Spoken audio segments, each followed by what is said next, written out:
Good evening student. चलिए फिर से वही चीज़ें, फिर से हम आ गए हैं एक नए लेक्चर के साथ और फिर से वो सारी चीज़ें स्टार्ट करते हैं जो आपके लिए बहुत इंपॉर्टेंट होती हैं। क्लास 12th में बिजनेस स्टडी का चैप्टर नंबर 4 से आपका स्टार्ट हो जाता है फंक्शन ऑफ मैनेजमेंट। तो कभी बिल्कुल मत कंफ्यूज होइएगा लेवल ऑफ मैनेजमेंट के बीच में एंड फंक्शन ऑफ मैनेजमेंट के बीच में।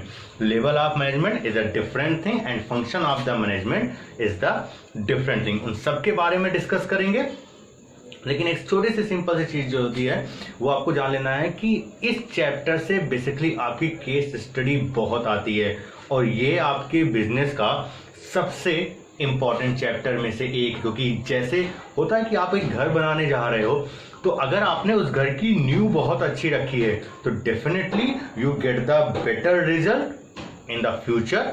लेकिन अगर आपकी न्यू ही खराब है, अगर आपने जो रॉ मटेरियल न्यू में डाला है वो रॉ मटेरियल ही आपके स्टैंडर्ड का नहीं है, यानी जो आपने एक स्टैंडर्ड सेट किया है जो या फिर एक जो आइडियल स्टैंडर्ड होता है रॉ मटेरियल का, अगर आपने वो नहीं पुट किया है न्यू में तो फिर डेफिनेटली आगे चल के आपकी जो बिल्डिंग होती है या फिर जो भी आपका इंफ्रास्ट्रक्चर है definitely the going the very harsh condition in the future. तो ज़्यादा टाइम वेस्ट नहीं करेंगे, सीधे टॉपिक पर आएंगे और पॉइंट टू पॉइंट आपको सारी चीज़ें बताएंगे जो आपको आपके केस स्टडी में हेल्प करेगी। सीधी सी बात है, हम अक्सर हमारे साथ एक प्रॉब्लम होती है कि we can not understand the case which is a tell in the examination. Exam में जो हमें केस बताया जा रहा है हम उसको समझ नहीं पाते हैं। पूछा कुछ और गया, पूछा गया है फंक्शन ऑफ मैनेजमेंट के बारे में, हम लिख के आ रहे हैं लेवल ऑफ मैनेजमेंट के बारे में। तो बहुत क्लियर होना चाहिए कि आप कहां पर प्रॉब्लम आपको क्रिएट हो रही है। तो पॉइंट टू पॉइंट वो आपको वो सारी चीजें बताएंगे जहां पर आपकी डिफिकल्टीज है। अगर आप स्कूल में नहीं पढ़े हैं तो भी आपके लिए कोई प्रॉब्लम नहीं है, और अगर आपने पढ़ा है तो आपके एक छोटा सा रिवीजन हो जाएगा। ये दोनों के लिए बेटर है। जो क्लास 11 क्वालिफाई करके आए हैं, क्लास 12 में आए हैं, उनके लिए तो ये चैप्टर इंपॉर्टेंट है ही है, और जो बिजनेस का पेपर देने जा रहे हैं in the first week of the July उनके लिए भी जस्ट टू रिवीजन है, आपके लिए है। जो भी आपकी प्रॉब्लम है वो चुटकियों में सॉल्व हो जाएगी। चलिए स्टार्ट करते हैं। तो चैप्टर नंबर 4 में प्लानिंग को बताने से पहले थोड़ा सा बैक में जाना चाहेंगे कि अभी तक हमने क्या पढ़ा था, क्या जो चैप्टर हमने जो तीनों चैप्टर से पढ़े हैं उसमें से बेसिक चीजें हम क्या निकाल के ला सकते हैं जो इस चैप्टर को बिलोंग करती है। चलिए बिल्कुल मत कंफ्यूज होइएगा।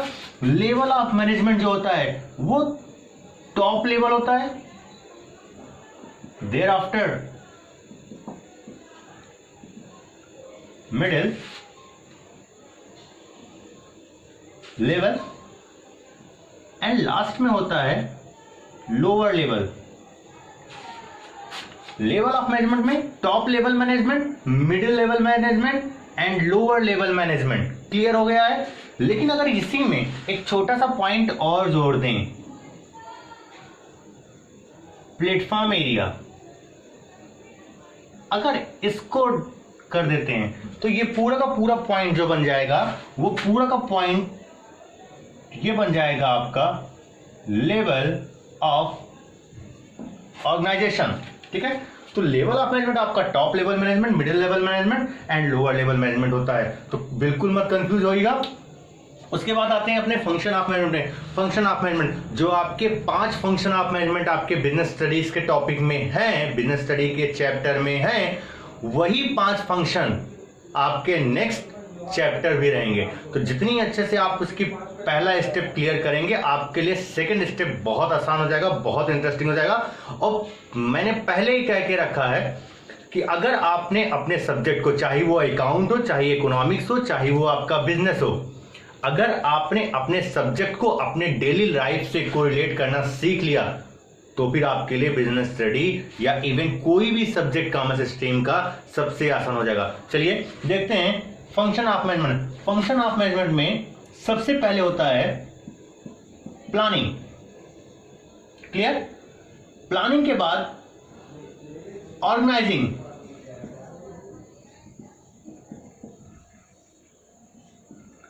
thereafter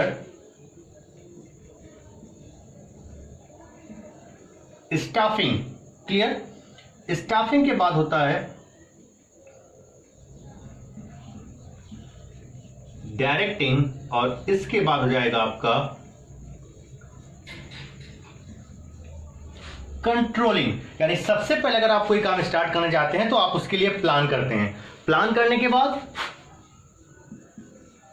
सेकंड टॉपिक क्या होता है, ऑर्गेनाइजिंग। यानी उस प्लान को इंप्लीमेंट करने के लिए आपको जो जो नेसेसरी थिंग चाहिए, क्या वो बिजनेस में, ऑर्गेनाइजेशन में क्या वो चीज अवेलेबल है कि नहीं। अगर अवेलेबल है तो बहुत बढ़िया है, नहीं अवेलेबल है तो you have to ensure to the organization, to ensure to the manager कि आप वो सारी चीजें अरेंज करके बिजनेस को प्रोवाइड कर देंगे।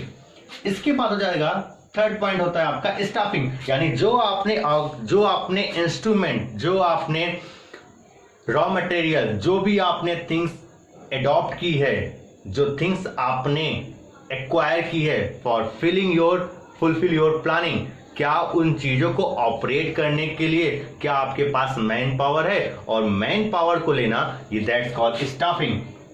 Then after directing, fourth point है आपका डायरेक्टिंग। डायरेक्टिंग मीन्स कि जो आपने स्टाफ हायर किया हुआ है, क्या वो आपके जो कॉमन ऑब्जेक्टिव है क्या उसके तरफ जा रहे हैं, या जो आपके बिजनेस का गोल है क्या वो आपके स्टाफ गोल ओरिएंटेड हैं या नहीं। अगर नहीं है तो उनको डायरेक्ट करिए, नहीं है तो उनको डायरेक्ट करिए। एंड लास्ट में आते हैं कंट्रोलिंग। कंट्रोलिंग का मीन्स हो जाता है आपका कि आप सारी चीजों को वॉच कर रहे हैं, जहां भी डेविएशन है, जहां भी आपके प्लान में हर्डल आ रहे हैं, उसको आप फाइंड करिए और उसको रिमूव करने की कोशिश करिए। That means controlling is the discipline part of the organization which is the help to achieve the goal of the organization. Clear हो गया है? तो सबसे पहले स्टार्ट करते हैं हम अपना प्लानिंग से, ठीक है। एक साथ ही सब नहीं पढ़ लेंगे कि सब मिक्सअप हो जाए, हमें प्रॉब्लम हो जाए। तो सबसे पहले हम स्टार्ट कर लेंगे प्लानिंग।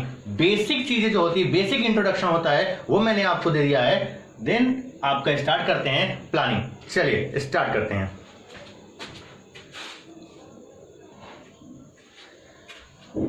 चलिए आगे स्टार्ट करते हैं प्लानिंग से, जहां पर होल्ड किया था उसी के आगे फिर से बढ़ते हैं प्लानिंग।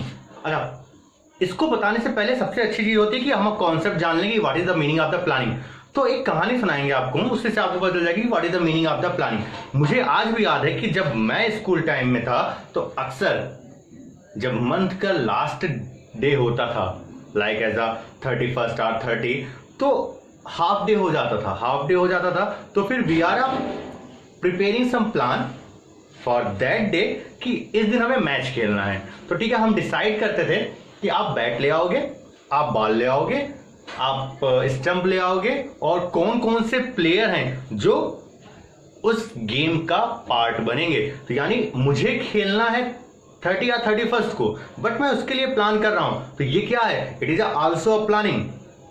नेक्स्ट एग्जांपल देख लीजिए। सपोज दैट कि अगर आपको कोई मोटरसाइकिल खरीदनी है, ठीक है, तो आप अपने पेरेंट्स से बोलते हैं कि डेफिनेटली कि the all our friend having the some bikes and the scooters, and we also want the scooter for school, for going to school।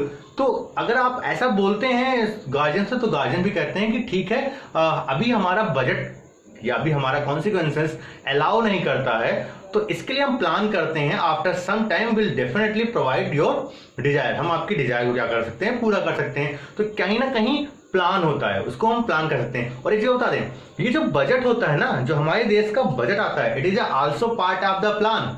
ये जो है प्लान का ही एक पार्ट होता है कि हम आने वाले फाइनेंशियल ईयर में कितना पैसा स्पेंड करने जा रहे हैं और किन किन चीजों पर करने जा रहे हैं। तो क्लियर हो गया है? तो चलिए, प्लानिंग की डिफिनीशन सबसे आसान होती है, बस आपको 3 वर्ड याद रखने हैं। कौन कौन से वर्ड याद रखने हैं? W, how, W. It is a basic fundamental of the planning, ठीक है। प्लानिंग अगर मैं सिंपल से कहूं कि प्लानिंग एक ब्रिज होता है। 3-4 चीजें होते हैं। Planning, it is a bridge which is a decided. ये क्या कर डिसाइड करता है कि वेयर वी स्टैंड, हम कहां खड़े हैं, and where we want to go. Planning क्या है? एक ब्रिज का काम करता है। सपोज दैट ए यहां पर है, ठीक है, और ए को यहां तक जाना है। ए यहां पर है, ए को बी तक जाना है। तो इन दोनों के बीच का जो ब्रिज होगा,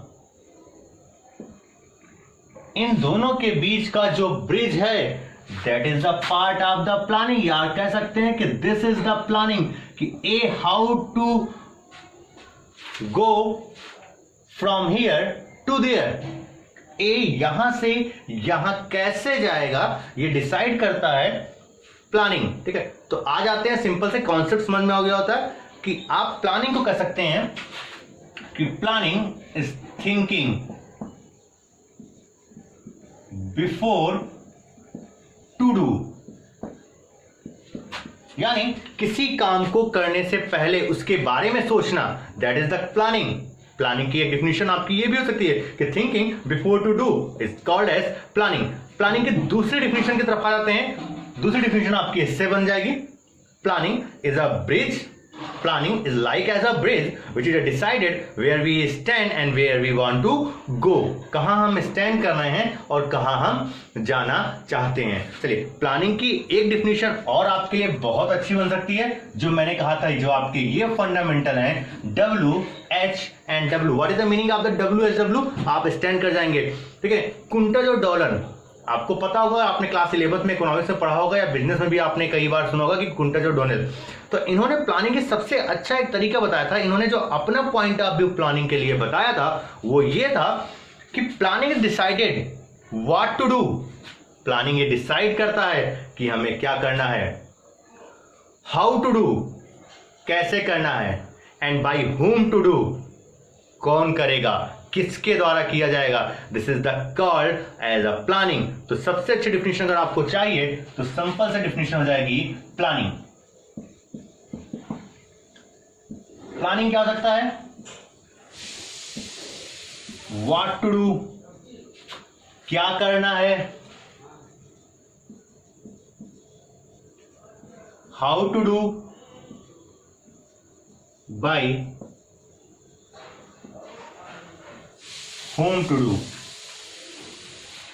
क्लियर हो गया? what to do, how to do, by whom to do। हमें क्या करना है, कैसे करना है और किसके थ्रू किया जाएगा। It is also a part of the planning and also a planning कह सकते हैं इसको, पार्ट ऑफ प्लानिंग नहीं, इसको प्लानिंग कह सकते हैं। एंड प्लानिंग क्या होता है? It is a mental exercise. ये आपका क्या है? मेंटल एक्सरसाइज होता है। ऐसा नहीं कि आप किसी लेबर कॉस्ट के आदमी को उठाएंगे और कहेंगे नहीं चलो प्लान बना के दिखाओ। नहीं, प्लान वही बना सकता होगा which is capable in the thinking innovative idea in the management. Plan वही बना पाएंगे जो मैनेजमेंट में इनोवेटिव आइडिया लेके आ रहे हैं। प्लानिंग जो होता है वो क्या करता है? Find the idea for achieving goal। find the idea for achieve goal। हो सकता है कि कोई हमारी कंपनी का जो गोल है, और हाँ, सेटिंग द ऑब्जेक्टिव क्या करना है, यानी ये हो गया है आपका objective.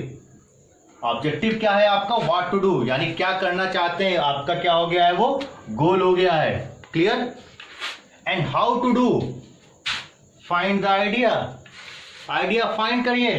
And by whom to do, find the best person who can the work, and कह सकते हैं कि who can achieve your goal with efficiency and the effectiveness. आपकी पूरी बिजनेस की बुक ही efficiency, effectiveness and goal oriented पर depend है। अगर आपने इन तीनों वर्ड का माया जाल समझ लिया तो आपके लिए कोई भी डिफिकल्टीज आने वाली नहीं है। तो नोट डाउन कर लीजिए, तीनों डिफिनेशन में से जो आपको अच्छी लगती है, जो आपको अंडरस्टैंड करती है, जो आपको जो है आसान लगती है, वो आप कर सकते हैं। फिर से एक बार ध्यान दे लीजिएगा, thinking before to do, it is a planning. Planning is a bridge which is decided where we want to go. जो डिसाइड करता है कहां हम जाना चाहते हैं। ठीक है। एंड थर्ड हो जाएगा आपका, जो आपने ये डिफिनेशन लिखी है, WHW। Planning is decided what to do क्या करना है, how to do and by whom to do क्या करना है, कैसे करना है, एंड किसके थ्रू करना है। क्लियर हो गया है? क्लियर है पूरा माइंडसेट कैसा होता है? प्लानिंग क्या होता है? Planning means you are a thinking what's your goal, यानी सेटिंग द ऑब्जेक्टिव क्या है? It is a plan, and how the plan या how you achieve your goal, it is also the part of the plan. Clear हो गया है? Note it down.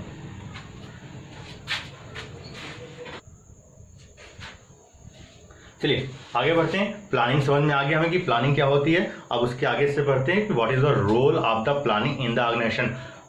Planning का organisation में क्या रोल है, उनकी इंपॉर्टेंस क्या है। तो अगर कभी भी आपसे पूछा जाएगा, देखिए मैं फीचर्स और इंपॉर्टेंस दोनों को अलग अलग करके नहीं बता रहा हूं, चाहे फीचर पूछा जाए चाहे इंपॉर्टेंस पूछा जाए, दोनों को अपने तरीके से मोल्ड कर दीजिएगा। तो जो आपके इंपॉर्टेंस के टॉपिक है या पॉइंट है वही आपके बन जाएंगे फीचर्स के भी पॉइंट। तो क्लियर? तो स्टार्ट करते हैं। पहला पॉइंट है planning provide direction. Planning direction कैसे प्रोवाइड करता है? बिकॉज प्लानिंग हमें यह बताता है कि काम कैसे करना है, काम कैसे करना है, कि हमें किस तरीके से काम करना पड़ा है। हर एक एम्प्लॉय को यह पता होता है कि मुझे एक प्रोफार्मा पता है, मुझे ये पता है कि मुझे काम क्या करना है। तो हर एक एम्प्लॉय का जो एफर्ट होता है वो किसकी तरफ रहेगा? गोल ओरिएंटेड की तरफ रहेगा। यानी अगर everything which is already done by the planning, अगर कोई चीज प्लान के अकॉर्डिंग डन है तो डेफिनेटली आपको ये पता होगा कि हमें कहां तक पहुंचना है, यानी मुझे मेरे मन में ऑब्जेक्टिव भी क्लियर है। क्योंकि सबसे पहले क्या है, प्लानिंग ने क्या कर दिया? एक ऑब्जेक्टिव सेट कर दिया। प्लानिंग ने क्या कर दिया? ऑब्जेक्टिव सेट कर दिया। अब उस प्लानिंग को ऑब्जेक्टिव सेट करने से फिर ये फायदा हो गया कि हर एक एम्प्लॉय को ये पता है कि उसे क्या करना है। और अगर हर एक एम्प्लॉय को ये पता है कि उसे क्या करना है तो डेफिनेटली जो सबकी एफर्ट रहेंगे वो एक कॉमन एरिया में जाएंगे, वो एक कॉमन रहेंगे।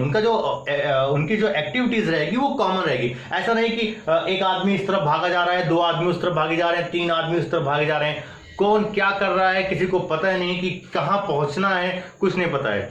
लेकिन प्लान हुआ है, जैसे क्रिकेट में होता है एक टारगेट सेट होता है, मेरे माइंड में एक टारगेट चल रहा है कि हाँ मुझे इतने रन चेस करने हैं, तो हम प्लान करते हैं कि यार देखो ऐसा है कि ये बॉलर टफेस्ट है तो इसको आराम से खेल लो, इसके बाद जो लूज डिलीवरी मिलेगी या इसके बाद कोई जो ऐसा बॉलर आएगा जो अपोजिशन टीम का बहुत वीक होगा या वही उनकी बॉलिंग लाइन की उनके वीक लिंक है, तो we can attack to her या अटैक टू हिम या अटैक टू देम, जो भी आप कहना चाहें। सिंपल सी चीज है कि जो प्लानिंग होता है ये क्या करता है? Set the goal. क्या कर दिया? इसने गोल सेट कर दिया, इसने सबके लिए एक टारगेट सेट कर दिया कि नहीं आपको यहां तक पहुंचना है। अब क्या हो गया? Every employ get a direction. हर एम्प्लॉय को पता है कि भैया मुझे ये डायरेक्शन में जाना है, मुझे इस डायरेक्शन में काम करना है, तो ही मेरा फायदा होगा, तो ही ऑर्गेनाइजेशन का फायदा होगा। Clear? All the efforts focus toward the particular activities. तो जो हर एक एम्प्लॉय का जो फोकस रहेगा वो कॉमन ऑब्जेक्टिव की तरफ से रहेगा, यानी कंपनी के सारे एम्प्लॉय का जो ऑब्जेक्टिव रहेगा वो कंपनी के बेनिफिट के लिए रहेगा। क्लियर हो गई चीजें? आगे बढ़ते हैं। Reduce risk of uncertainty. जो प्लानिंग होता है वो आपके अनसर्टेनिटी के रिस्क को कम कर सकता है। कैसे कर सकता है? सबसे बड़ी बात है, प्लानिंग आप किसके लिए करते हैं? पास्ट के लिए, प्रेजेंट के लिए या फ्यूचर के लिए? फ्यूचर के लिए करते हो ना, कि भैया कल क्या करना है, ये प्लानिंग है। व्हाट टू डू, ये प्लानिंग है, यानी क्या करना है हमें। It is a belong from the future. अगर फ्यूचर के बारे में कहा गया है तो सीधी सी बात है, जो फ्यूचर होता है वो क्या होता है? हमारा अनसर्टेनिटी होता है, अनसर्टेन होता है। मुझे नहीं पता होता है कि कल क्या होता है, मुझे नहीं पता है कि 1 घंटे बाद क्या होना है, लेकिन मैं प्लान करके चल सकता हूं कि नहीं 1 घंटे बाद मैं यहां जाऊंगा, 1 घंटे बाद मुझे यहां ये काम करना है। तो जो प्लानिंग होता है ना, वो आपके जो रिस्क होते हैं, जो आपके अनसर्टेनिटी का रिस्क होता है, यार ऐसा करूं तो ऐसा ना हुआ तो, या ये करेंगे ये नहीं हुआ तो, प्लानिंग यही चीज तो कम करता है। प्लानिंग जो इसका रिस्क है कि इन फ्यूचर में जो होने वाला है, देखो बिजनेस है तो रिस्क तो रहेगा, लेकिन उस रिस्क को थोड़ा सा कम किया जाता है। मुझे पता है कि हो सकता है कि इस बार हमारे किसी एक प्रोडक्ट की सेल हो सकता है कि कस्टमर की डिमांड की वजह से ना हो, तो मैंने अपना पहले से ही प्लान सेट किया हुआ है कि अगर इस प्रोडक्ट की डिमांड कम होती है तो हम अपने मैन्युफैक्चर यूनिट को एक ऑर्डर कर सकते हैं कि नहीं, if the demand of this product particular the product are going to decrease, तो हम अपने उस प्रोडक्ट का प्रोडक्शन बंद करके कोई नया प्रोडक्ट ला सकते हैं जिससे हमारे जो ऑर्गेनाइजेशन है उसके जो खर्चे हैं वो निकलते रहें।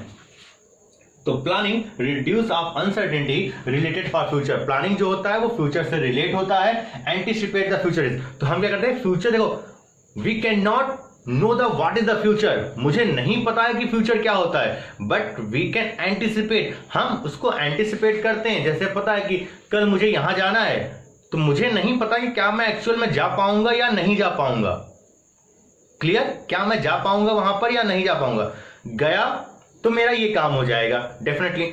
तो कहीं ना कहीं मेरे मन में ये भी प्लान चल रहा है कि अच्छा कोई बात नहीं, अगर कल मैं वहां नहीं गया जहां मुझे जाना है तो कल डेफिनेटली मैं आपसे क्या करूंगा, मिल पाऊंगा। तो जो मेरे उस टाइम का रिस्क था, जो मेरे टाइम लॉस होने का रिस्क था, वो कवर हो गया है। कैसे भाई, वहां गए थे, हमारा काम नहीं हुआ, तो मैं कल आपसे मिल सकते हैं। तो प्लानिंग क्या होता है, वो एक अपने पास एक अल्टरनेटिव वे रखे रहता है ताकि आपके जो रिस्क हो सकते हैं उनको थोड़ा सा रिड्यूस कर सके। वही चीज कहा गया है, make alternative way to handle the risk. कहते हैं अगर रिस्क हो गया, फ्यूचर मैंने एंटिसिपेट कर लिया है, we can anticipate the future losses. मैंने फ्यूचर, मुझे पता है कि हो सकता है कि अब की बार बरसात ज्यादा हो, तो उसकी वजह से हो सकता है कि हमारा जो पर्टिकुलर कोई प्रोडक्ट है उसकी मार्केट में डिमांड कम हो जाए। कोई दिक्कत नहीं, अगर उस प्रोडक्ट की कोई डिमांड कम होती है तो मेरे पास कोई एक अल्टरनेट वे रहेगा, ताकि अल्टरनेट एक रास्ता रहेगा ताकि हम अपने जो फ्यूचर लॉसेस हैं उनको कवर कर सकें। थर्ड है हमारा प्रमोट इनोवेटिव आइडिया। ये इंपॉर्टेंट पॉइंट है, इसको थोड़ा सा ध्यान दे लेना। क्यों? क्योंकि अगर प्लान बनाने से पहले आप अपने आइडिया अपनी टीम के साथ डिस्कस करते हैं तब तो ये इनोवेटिव है, तब तो ये आपकी इंपॉर्टेंस है। लेकिन एक बार, but when the plan are complete, finally complete, then you putting your ideas, it's a limitation of the planning. क्योंकि आपने प्लान बनाते समय अगर आपने कोई नया आइडिया दे दिया, कोई आपने बेस्ट वे दे दिया कि नहीं इस काम को ऐसे किया सकता है, या फिर नहीं हम अपना स्टैंडर्ड ये सेट कर सकते हैं, तब तो अच्छा है। लेकिन अगर एक बार प्लान बन गया उसके बाद अपने आइडिया पुटअप कर रहे हैं तो उसकी कोई वैल्यू नहीं रह जाती है। वही चीज कहा गया है, सेलेक्ट बेस्ट अल्टरनेटिव वे। जैसे किसी भी काम को करने के कई रास्ते हो सकते हैं, किसी भी काम को करने के कई रास्ते हो सकते हैं, बट उन सब रास्तों में जो सबसे बेस्ट वे है, जो सबसे अच्छा रास्ता है, बेस्ट वे है प्रोडक्शन का या best way to doing the activities, planning क्या करता है, उसको चूज करता है। प्लानिंग, मैंने आपसे पहले बताया कि प्लानिंग क्या है, एक मेंटल एक्सरसाइज है। अगर प्लानिंग मेंटल एक्सरसाइज है तो यानी ऐसा नहीं कि लेबर कास्ट को हम लेकर आएंगे। Planning it is done by the capable person who is involve in management, top level management. Planning किसका काम है, टॉप लेवल मैनेजमेंट के माने। केस स्टडी अक्सर आपसे पूछी जाती है कि planning is the part of which, या कोई एक केस स्टडी आपको बता दी जाएगी कि mister X is the general manager and he prepare policies and the rules for the employ. Mister X belong from the which area या which level of management, या फिर आपसे कह सकते हैं कि it is a planning, it is a rules and regulation create by which level of management. तो ये चीजें आपसे केस स्टडी में बहुत सिंपल से पूछी जा सकती हैं। प्लानिंग वही कहता है कि select best alternative out of the all activities, यानी जो भी आपकी एक्टिविटीज है, मेथड है, जो भी टेक्निक है, उसमें सबसे अच्छा जो काम करने का तरीका है, जो सबसे अच्छा अल्टरनेट वे है, उसको आप क्या करिए, सेलेक्ट करिए। अगर हम चार लोग मिलकर कोई प्लान बना रहे हैं, हम डिस्कस कर रहे हैं, अगर उन चारों में से कोई एक नया आइडिया लेके आता है, नहीं हम अपने पुराने टाइम से जो काम चलते आ रहे हैं इसको छोड़िए, हम एक नई टेक्नोलॉजी लाते हैं, एक नए तरीके का जो है वर्क इन्वायरमेंट लेके प्रोवाइड कराएंगे, एक वर्क का एक अलग सा एक माहौल बनाएंगे ऑफिस में, एक इनोवेटिव वे कोई लेके आए कि नहीं काम को हम इस तरीके से करेंगे तो हमारा प्रॉफिट ज्यादा होगा, या काम को इस तरीके से करेंगे तो हमें रिस्क की चांसेस कम रहेंगे। तो अगर आपने प्लान को बनने से पहले अपने आइडिया पुटअप कर दिए तो आपकी इंपॉर्टेंस होगी। लेकिन अगर आप प्लान एक बार बन चुका है, it is a finally prepared, nothing to be adjusted in the plan, आप कुछ एडजस्ट नहीं कर सकते हैं, तो यही चीज आपके लिए क्या हो सकता है, ये आपके लिए क्या हो सकता है, एक आपकी लिमिटेशन भी हो सकती है। सपोज कि प्लानिंग किसका काम होता है, प्लानिंग हमेशा टॉप लेवल मैनेजमेंट काम होता है। हो सकता है कि टॉप लेवल से अच्छे आइडियाज आपके प्लेटफॉर्म एरिया पे मौजूद हो, क्योंकि प्लेटफॉर्म एरिया पे ग्राउंड लेवल पे जो है एम्प्लॉय होते हैं, they are very well known कि what is the actual problem they are facing in the time of production, कि उनको टाइम ऑफ प्रोडक्शन के टाइम पे क्या एक्चुअल प्रॉब्लम होती है। अगर हम उनकी भी बात सुन लेंगे तो हम उनके इनोवेटिव आइडियाज को ले सकते हैं और प्लानिंग में एडजस्ट कर सकते हैं कि नहीं हमें इस तरीके से काम करना है। लेकिन कहीं ना कहीं प्लानिंग प्लेटफॉर्म एरिया का काम नहीं है, प्लानिंग काम है टॉप लेवल मैनेजमेंट का काम है। इसलिए प्लानिंग हमेशा इस चीज को फोकस करते हैं कि जो आपके इनोवेटिव आइडियाज हैं, किसी भी काम करने का कोई अगर इनोवेटिव आइडिया है, कोई अल्टरनेटिव आइडिया है, तो उसे प्लानिंग में इंक्लूड किया जाए। Planning facilitates decision making. Planning क्या करता है, आपको डिसीजन लेने की पावर देता है। Planning it is also giving the facilities to make the decision. Planning क्या है, वो एक डिसीजन लेने की फैसिलिटीज आपको प्रोवाइड कर सकता है। क्यों? क्योंकि आपको ही डिसाइड करना है, टॉप लेवल मैनेजमेंट को ही डिसाइड करना है कि व्हाट शुड बी डन, क्या होना चाहिए, हाउ शुड बी डन, कैसे होना चाहिए। इस कैसे होने का डिसीजन कौन लेगा, आप लेंगे। क्या करना है, ऑब्जेक्टिव सेट करना है, कौन लेगा डिसीजन, आप लीजिए। बाय हुम टू डू, ये काम कौन करेगा, इसका डिसीजन कौन लेगा, प्लानिंग ही लेगा। क्योंकि आप पहले से ही प्लान करोगे the particular work done by the mister X, particular product या particular work done by the simple method, it is a how to do and we are also getting the result. वो क्या है, हमारा objective है। क्या चाहिए, result चाहिए। कैसे चाहिए, सिंपल चाहिए, ज्यादा डिफिकल्टीज नहीं करना है, प्रोवाइड करना है। कौन करेगा, it is a mister X. आखिरी में आते हैं planning stabilise standard for controlling. Planning establish standard for controlling.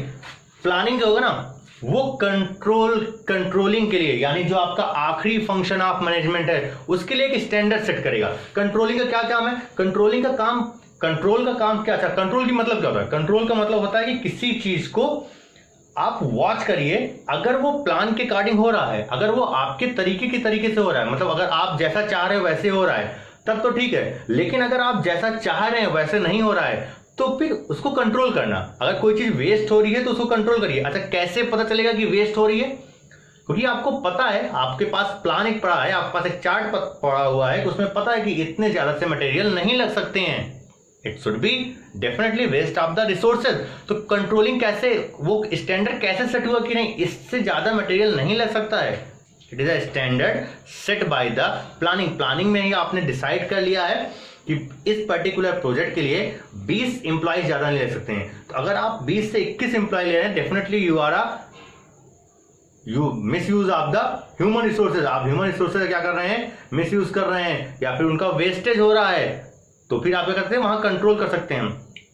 तो कंट्रोलिंग के लिए जो स्टैंडर्ड सेट होता है कि काम क्या सही हो रहा है या नहीं हो रहा है, काम में अगर कोई गलतियां हैं तो उसको वॉच करिए। ये सब किसका काम है, ये कैसे डिसाइड होता है, इसके लिए जो स्टैंडर्ड सेट होता है which is done by the planning. जल्दी से सारा एक बार रिकैप कर लेते हैं। प्लानिंग प्रोवाइड डायरेक्शन, प्लानिंग आपको ये बताता है, प्लानिंग आपके लिए गोल सेट करता है, प्लानिंग एम्प्लॉय को बताता है कि क्या करना है, और जब एम्प्लॉय को पता होता है कि उन्हें क्या करना है, तो उनका जो एफर्ट होता है वो कॉमन ऑब्जेक्टिव की तरफ से होता है, यानी गोल ओरिएंटेड की तरफ से होता है। Reduce risk of uncertainty. Planning, हाँ, पास्ट के एक्सपीरियंस से हम मैसेज ले सकते हैं, but we can not see the future. हम फ्यूचर को नहीं देख सकते हैं, वी ओनली एंटिसिपेट और गेस द फ्यूचर। हम सिर्फ फ्यूचर को एंटिसिपेट कर सकते हैं या फिर गेस कर सकते हैं, लेकिन हम एक alternate planning it is also provide the alternate way for the organisation. Organisation के लिए क्या है, एक अल्टरनेट रास्ता भी तैयार करके रखता है कि अगर फ्यूचर में ऐसी कोई कंडीशन हो जाती है तो आप इस अल्टरनेट वे के माध्यम से, आप इस अल्टरनेट प्रोविजन की वजह से आप अपने रिस्क को कम कर सकते हैं, यानी रिस्क को क्या कर रहा है, रिड्यूस कर रहा है। Promote innovative idea. अगर प्लानिंग कौन बनाता है, प्लानिंग जो कैपेबल होते हैं टॉप लेवल में वो बनाते हैं। तो अगर टॉप लेवल मैनेजमेंट के पास, टॉप लेवल मैनेजर के पास कोई भी इनोवेटिव आइडिया है जो उनके पुराने समय से जो वे ऑफ वर्किंग है उससे अगर कोई बेहतर आइडिया ला रहा है, तो फिर प्लानिंग में उसको एडजस्ट किया जाता है, यानी प्लानिंग इनोवेटिव आइडियाज को वेलकम करता है, लेकिन प्लान के प्रिपेयर करते समय, ना कि it is also completed. Planning facilities decision making. Planning जो होती है वो आपको डिसीजन मेकिंग में मदद करती है। क्या करना है, डिसीजन लेना है, कैसे करना है, डिसीजन लेना है, किसके थ्रू करना है, उस किसके के बारे में सोचना भी, डिसीजन लेना है। ये आपकी क्या कहता है, facilities to making decision. Clear. Planning establish standard for controlling. जो प्लानिंग होता है, लास्ट टॉपिक है आपका प्लानिंग है। प्लानिंग आपके लिए डिसाइड करता है कि आपके लिए कंट्रोलिंग का एक स्टैंडर्ड सेट कर देता है। जैसे आपने सेट कर लिया कि आपको 80% मार्क्स चाहिए। कितने परसेंट मार्क्स चाहिए? 80% मार्क्स चाहिए। अब ये 80% मार्क्स पाने के लिए आप किसी को कैसे कंट्रोल करोगे? आपको क्योंकि पता है कि नहीं, इनको 80% मार्क्स लाने हैं, यानी मुझे किसी बच्चे को कंट्रोल करने के लिए एक स्टैंडर्ड सेट हो गया कि लड़का इससे ऊपर नहीं जाना चाहिए या इससे नीचे नहीं आना चाहिए। तो यानी वो जो ऑब्जेक्टिव सेट हुआ है, जो एक स्टैंडर्ड सेट हुआ है किसी को कंट्रोल करने के लिए, जो रूल्स एंड रेगुलेशन बने हुए हैं, कंट्रोलिंग का सीधा मतलब सकते हो कि planning establish rules and regulation for the organisation, यानी कंपनी के लिए जो रूल्स और रेगुलेशन है वो कौन प्रिपेयर करेगा, उसको बनाने में कौन करता है? It's help by the planning. Clear हो गए हैं सारे टॉपिक। अब आगे जब भी नेक्स्ट टॉपिक पे आएंगे तो लिमिटेशन ऑफ प्लानिंग के आएंगे कि प्लानिंग की अगर ये इंपॉर्टेंस है तो प्लानिंग की कहां प्लानिंग में थोड़ी सी कमियां रह जाती हैं। Till then stay home and stay safe. Have a great night.